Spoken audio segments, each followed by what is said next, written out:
Masaklap naman na sinabi ng driver ng isang delivery van at ng lalaking naka-wheelchair na kanya binibigyan ng limos sa Quezon City.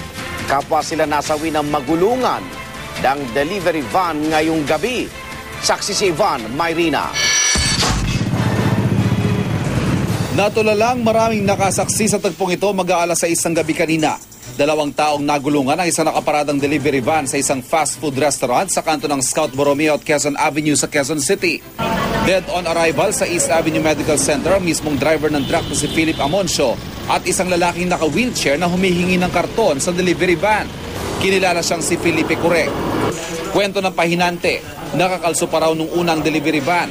Pero tinanggal na nila ito dahil paalis na sila sa lugar.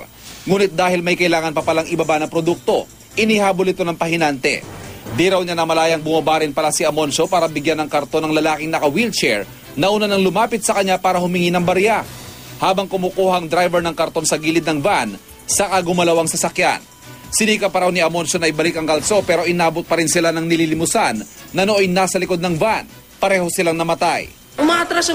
Sabi ko, umaatras nga. Bakit wala na bang kalso yan? Tinanggalan mo. Hindi na sila nakasagot. Tinalon ko na lang, tsaka tinakbo ko yung harap ng truck, tsaka pinrena ko. Nang pinrena ko na, tingin ko, nagulungan na sila. Di naman daw bago sa pagmamaneho si Amoncio, kaya pala isipan kay Bulyeser kung bakit nakalimutan itong i-handbrake ang minamanehong van bago bumaba ng sasakyan.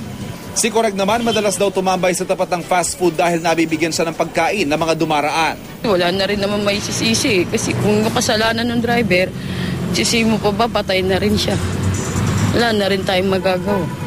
Siguro kung ano lang siguro yung pananagutan nila, yun na lang gawin nila. Considering na yung driver ay namatay na, so yung criminal liability niya ay extinguished na. Maaaring maghabol sila sa civil aspect sa